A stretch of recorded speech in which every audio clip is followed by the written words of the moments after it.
In part one of our series on natural gas drilling in Pennsylvania, we looked at the environmental and human health resistance to the process known as hydraulic fracturing, or fracking for short. Pennsylvania is one of 30 states and 5 Canadian provinces where the industry is currently developing. But if current estimates are correct, Pennsylvania may have the most gas of anyone. We spoke to Jan Jarrett, president of Citizens for Pennsylvania's Future. Pennsylvania will become an international leader in energy production. It will drive and be the dominant part of our economy.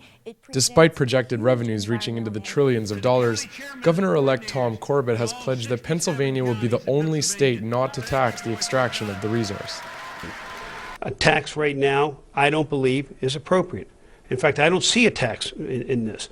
These companies right now are already paying taxes, and the money that they create and they're spending in Pennsylvania turns into taxes through income, through royalty payments, and many other ways.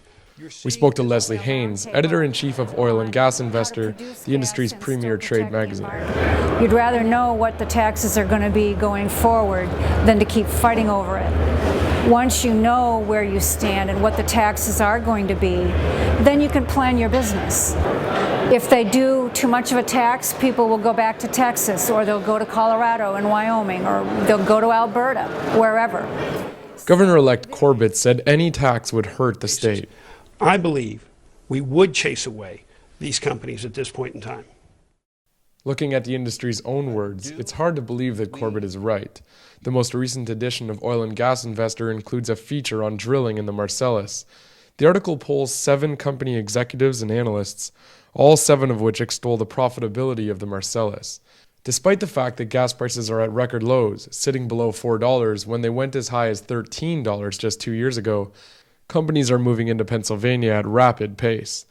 Insiders are quoted as calling it extremely good geology, the most economical, and the lowest cost source of natural gas in North America. One analyst suggested companies could make a profit here if the price was only $2.50. Meanwhile, the price of gas is expected to rise very soon, and no tax will be levied in Pennsylvania. Freelance journalist Jean Friedman-Rudovsky is a Pennsylvania native who now resides in Bolivia. She thinks that Pennsylvanians ought to take note of Bolivia's gas experience. At least in Bolivia, that logic hasn't really panned out.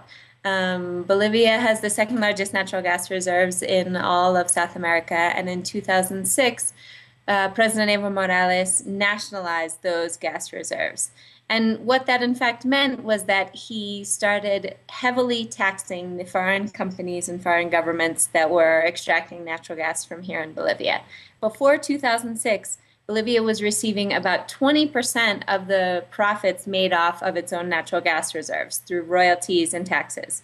After 2006, they started making 80%. So literally, it was inversed. The companies before were making 80%, and now the Bolivian state maintains 80% of the gas royalties. And the most important thing, which goes against the logic of this candidate, is that none of the companies left Bolivia, simply because it was a resource that they still needed. So they had to give in to whatever Bolivia was demanding. So one could say that these companies stayed because, well, they had existing contracts, so they may as well just play it out.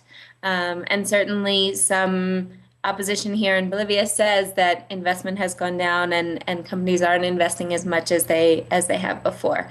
When in fact they do continue to invest. Bolivia's natural gas sector is growing, and it still is the basis for Bolivia's economy, and it looks like it's going to be for many years to come, even though the taxes are so high. Tax formulas in the United States don't normally target profits, usually taxing the gas extracted at somewhere around 5%. But if stability is what companies are looking for, then profits are the natural place to apply a tax, so that there's no reason to fear being taxed into a loss. Is there an argument against a tax on the profits? No, I don't think so. I think they'd accept that if they knew going forward what it was and if they felt it was reasonable. There are clearly a lot of differences between Bolivia and Pennsylvania, and so can't necessarily say that just because it worked for Bolivia, it's going to work in Pennsylvania. But one of the other things is that, Bolivia has enormous infrastructure challenges. For it to be able to get its gas out to Brazil and to Argentina, who are its main buyers, there are extensive pipelines, and it's something that's a big challenge. Now, one of the advantages that Pennsylvania has over Bolivia is that they're talking about producing energy for that region right there. I would say states that have the Marcellus Shale are at an extreme advantage. Companies now want to get to this gas, and it seems like, at least based on examples from other countries, they would be able to tax, the demand would still be there, and the companies would have to say, okay, we're still going to do this because this is a resource that we want. Bolivia now is able to use that money to go towards social programs. They give stipends to school-age children to be able to buy books and other school materials. They give stipends to women who are pregnant so that they're able to have prenatal care. It's been able to really generate a whole basis of social welfare programs that otherwise Bolivia would be without. But in Pennsylvania, some have suggested that the gas companies have influenced the tax debate in their favor. The gas industry is highly organized in the state. Halliburton, Hess, Chesapeake, and roughly 100 other interested corporations formed the Marcellus Shale Coalition in 2008 to promote the industry's interests. The gas drillers have sprinkled about $3 million around Pennsylvania's political landscape in campaign contributions. Pennsylvania is a state that does not have any limits on campaign contributions. During the race for governor, Corbett was singled out for taking money from the gas companies. You know, you took more money than any elected official in Pennsylvania from the gas and oil companies.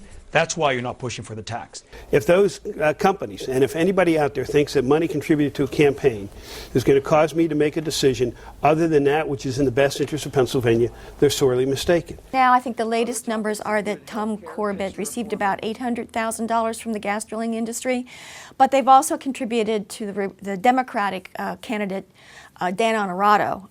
Not as much, but they've also given him some substantial contributions. Gas money has made its way into the universities as well. Corbett's assertion that taxation would drive away companies was bolstered by a 2009 study from Penn State University, advising that drilling activity would decline by 30% if the state imposed even a slight tax like that seen in neighboring West Virginia. It was later disclosed that the study was funded by the Marcellus Shale Coalition. Sharon Ward is the director of the Pennsylvania Budget and Policy Center. Actually, Penn State has disavowed that study. They have asked that the industry no longer call it the Penn State study, but instead call it the Marcellus Shale study. Because the report was updated in May of 2010, this time with a disclaimer that it was indeed funded by the Marcellus Shale Coalition. The updated study estimated that more than 100,000 jobs would be created in 2011 alone. Let's just look at the hard facts and the hard numbers. Department of Labor and Industry, several studies have said we're going to see about 5,000 or 6,000 new gas jobs in the next 4 years, not 100,000 new gas jobs.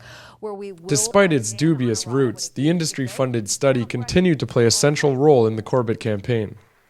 We are the Saudi Arabia of natural gas.